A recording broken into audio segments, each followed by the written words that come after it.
1 जनवरी 2023 से लागू कर रहे हैं और लगभग 2 लाख करोड़ रुपए से अधिक के संपूर्ण व्यय का वहन केंद्र सरकार द्वारा किया जाएगा। वैश्विक चुनौतियों के इस दौर में G20 अध्यक्षता हमें विश्व आर्थिक अर्थव्यवस्था में भारत की भूमिका को सशक्त करने का एक अद्वितीय अवसर देती है।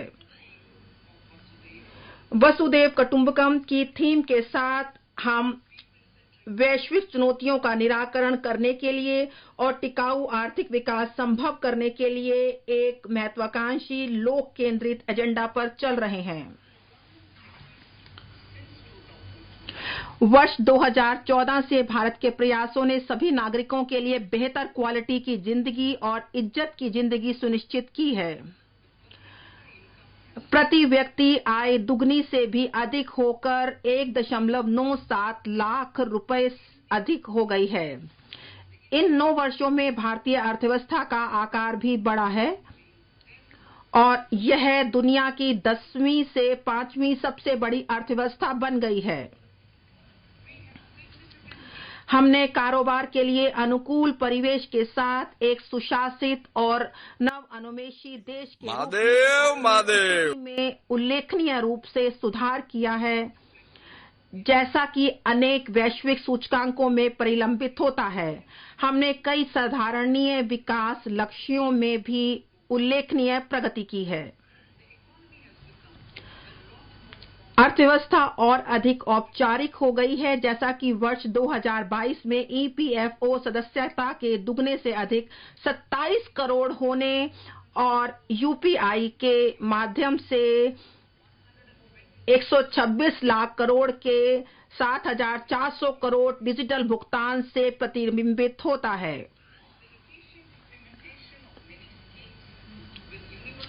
लक्षित लाभों को सबके लिए सुलभ कराने के साथ अनेक योजनाओं के कुशल कार्यान्वयन के परिणाम स्वरूप समावेशी विकास संभव हुआ है।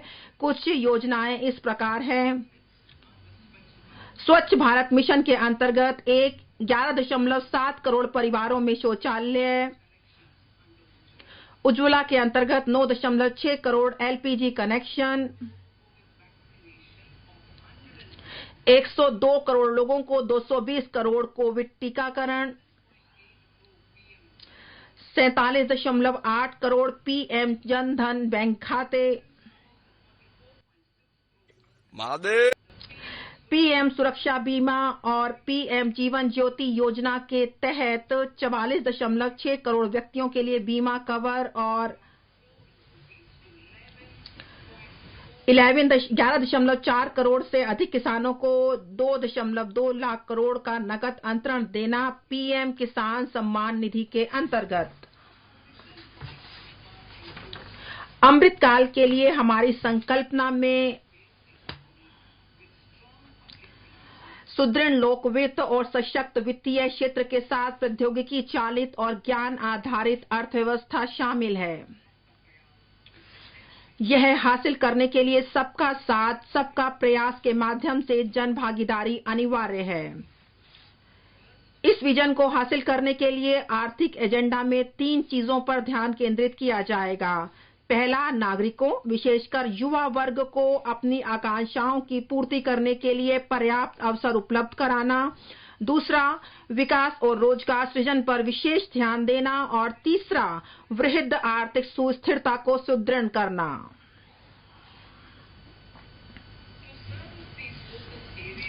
इन क्षेत्रों में काम करने के लिए भारत एट 100 तक की हमारी यात्रा में ध्यान किए जाने वाली इन क्षेत्रों के लिए हमने यह माना है कि अमृत काल के दौरान निम्नलिखित 4 मौके रूपांतरकारी हो सकते हैं। महिलाओं का आर्थिक सशक्तीकरण। दीनदयाल अंत्योदय योजना, राष्ट्रीय ग्रामीण आजीविका मिशन ने असाधारण कामयाबी हासिल की है। ग्रामीण महिलाओं को 81 लाख स्व सहायता समूह से जोड़कर हम इन समूहों को अगले स्तर पर, जो कि आर्थिक सुशासन दिया जाएगा और बड़े स्तर पर हम उनको जोड़ेंगे और प्रत्येक के पास कई हजार सदस्य होंगे और जिन्हें पेशेवर तरीके से संचालित किया जाएगा। उन्हें कच्चा माल की आपूर्ति की जाएगी और उन्हें उत्पादों की बेहतर डिजाइन, गुणवत्ता, ब्रांडिंग और मार्केटिंग के साथ उनकी सहायता की जाएगी। अनुसमर्थक नीतियों के साथ उन्हें इस बात के लिए सक्षम बनाया जाएगा कि वे बड़े उपभोक्ता बाजार में सेवा देने के लिए अपने प्रचालनों का दायरा बढ़ाएं। पीएम विश्वकर्मा कौशल सम्मान, पीएम विकास। सदियों से अपने हाथों से औजारों के सहारे काम करने वाले पारंपरिक कारीगरों और शिल्पकारों ने भारत का नाम रोशन किया है। उन्हें सामान्यतः विश्वकर्मा के नाम से संबोधित किया जाता है। उनके द्वारा बनाई गई कलाकृति और हस्तशिल्प आत्मनिर्भर भारत की सच्ची भावना को निरूपित करते हैं। पहली बार उनके लिए सहायता पैकेज की परिकल्पना की गई है। इस नई स्कीम के माध्यम से उन्हें अपने उत्पादों की गुणवत्ता, पैमाने और पहुंच में सुधार लाने, उन्हें एमएसएमई वैल्यू चेन के साथ एकीकृत होने में सक्षम बनाएगी। इस योजना के संगठकों में न केवल वित्तीय समर्थन शामिल होगा, बल्कि उनमें उन्नत कौशल प्रशिक्षण, आधुनिक डिजिटल तकनीकों की जानकारी और दक्ष हरित प्रौद्योगिकियां, ब्रांड प्रमोशन, स्थानीय एवं वैश्विक बाजारों के साथ संयोजन, डिजिटल भुगतानों और सामाजिक सुरक्षा के प्रति सुलभता भी शामिल होगी। इसमें अनुसूचित जातियों, अनुसूचित जनजातियों, अन्य पिछड़ा वर्गों, महिलाओं और कमजोर वर्गों के लोगों को बहुत सहायता दी जाएगी। पर्यटन। हमारे देश में घरेलू के साथ साथ विदेशी पर्यटकों के लिए आकर्षक स्थानों की भरमार है। पर्यटन में अपार संभावनाएं हैं जिनका उपयोग किया जाना है। इस क्षेत्र में विशेषकर युवाओं के लिए शानदार मौके हैं। पर्यटन को बढ़ावा देने का कार्य राज्यों की सक्रिय सहभागिता, सरकारी कार्यक्रमों से समन्वय और पब्लिक प्राइवेट भागीदारी के साथ मिशन मोड में किया जाएगा। हरित विकास। हम हरित ईंधन, हरित ऊर्जा, हरित खेती, हरित मोबिलिटी, हरित भवन और हरित उपस्कर के लिए अनेक कार्यक्रम और विभिन्न आर्थिक क्षेत्रों में ऊर्जा के कुशल उपयोग के लिए नीतियां क्रियान्वित कर रहे हैं। हरित विकास के ये प्रयास अर्थव्यवस्था की कार्बन सघनता को कम करने में सहायता पहुंचाते हैं और हर क्षेत्र में बड़े पैमाने पर नौकरियों के मौके उपलब्ध कराते हैं। इस बजट की प्राथमिकताएं। इस बजट में निम्नलिखित 7 प्राथमिकताएं अपनाई गई हैं। वे एक दूसरे का संपूर्ण करती हैं और अमृतकाल के दौरान हमारा मार्गदर्शन करते हुए सप्तऋषि की भांति कार्य करती हैं। समावेशी विकास, अंतिम व्यक्ति तक पहुंचना, अवसंरचना एवं निवेश, सक्षमता को सामने लाना, हरित विकास, युवा शक्ति और वित्तीय क्षेत्र। अब मैं प्राथमिकता नंबर 1 पर बात करूंगी, समावेशी विकास। सबका साथ सबका विकास के सरकार के सिद्धांत ने विशेष रूप से किसानों, महिलाओं, युवा लोगों, अन्य पिछड़े लोगों, अनुसूचित जातियों, अनुसूचित जनजातियों, दिव्यांगजनों और आर्थिक रूप से कमजोर तबकों को कवर करते हुए समावेशी विकास संभव किया है। सभी को हमने वरीयता दी है और हमने विशेष रूप से जम्मू कश्मीर, लद्दाख और पूर्वोत्तर पर भी निरंतर ध्यान दिया है। यह बजट इन प्रयासों को आगे बढ़ा रहा है। कृषि के लिए डिजिटल पब्लिक इंफ्रास्ट्रक्चर। एक खुले स्रोत, खुले मानक और अंतर प्रचालन योग्य लोकहित के रूप में कृषि के लिए डिजिटल पब्लिक इंफ्रास्ट्रक्चर का निर्माण किया जाएगा।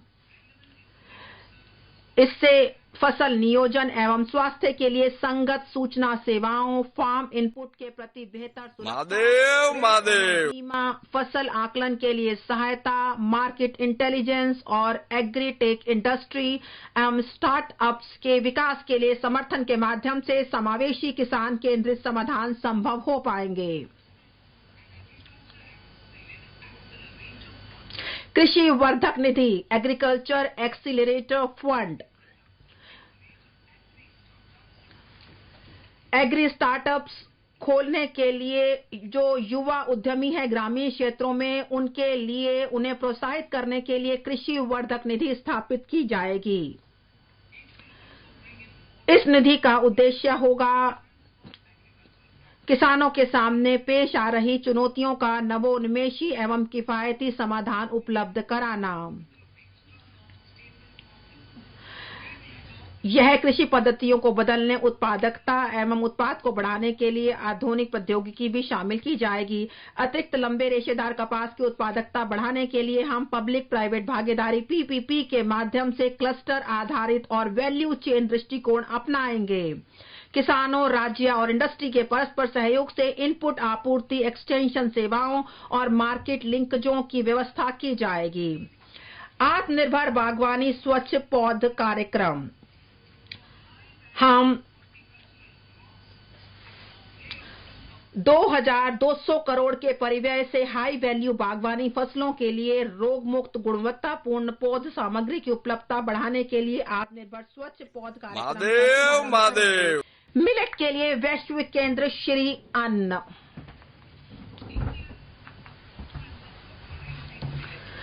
भारत मिलेट को लोकप्रिय बनाने के कार्यक्रम में सबसे आगे है, जिसकी खपत से पोषण, खाद्य सुरक्षा और किसानों के कार्य को बढ़ावा मिलता है। माननीय प्रधानमंत्री जी ने ऐसा कहा है। हम दुनिया में श्री अन्न के सबसे बड़े उत्पादक और दूसरे सबसे बड़े निर्यातक हैं। हम कई प्रकार के श्री अन्न उगाते हैं, जैसे कि ज्वार, श्री रागी, श्री अन्न बाजरा, श्री कुट, श्री अन्न रामदाना, कंगनी, कुटकी, कोदो, चीना और सामा।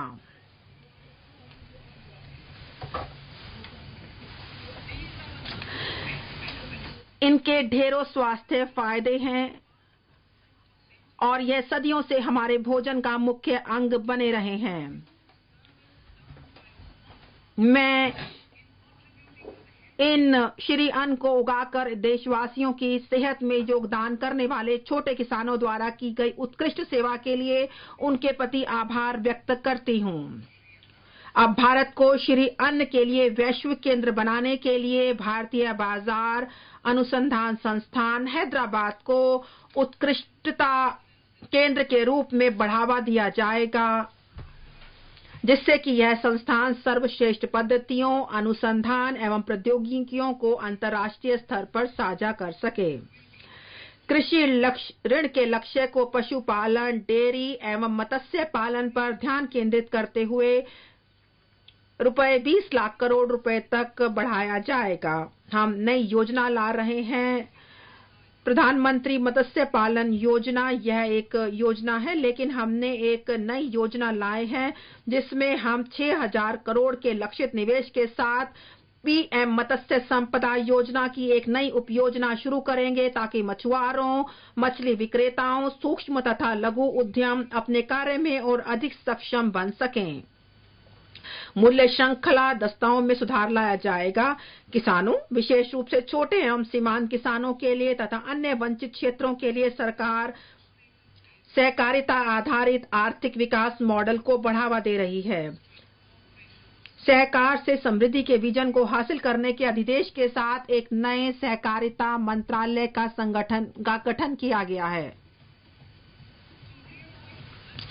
इस विजन को साकार करने के लिए सरकार ने पहले से ही 63,000 प्राथमिक कृषि ऋण सोसाइटी PACM के कंप्यूटरीकरण का कार्य शुरू किया है, जिसमें 2516 करोड़ के निवेश की बात की गई है। 2516 करोड़। और सभी हितधारकों एवं राज्यों के साथ परामर्श करके PACS के लिए हमने, ताकि वह बहुउद्देशीय PACS बनने में सक्षम हो सके, हमने एक मॉडल उपनियम तैयार किया गया है, और ताकि सहकारी सोसाइटियों के देशव्यापी मानचित्रण के लिए एक राष्ट्रीय सहकारी डाटाबेस तैयार किया जा सके। और हम इससे डाटाबेस तैयार किया जाएगा जो सहकारी स्तर पर होगा और यह देशव्यापी मानचित्रण के साथ किया जाएगा।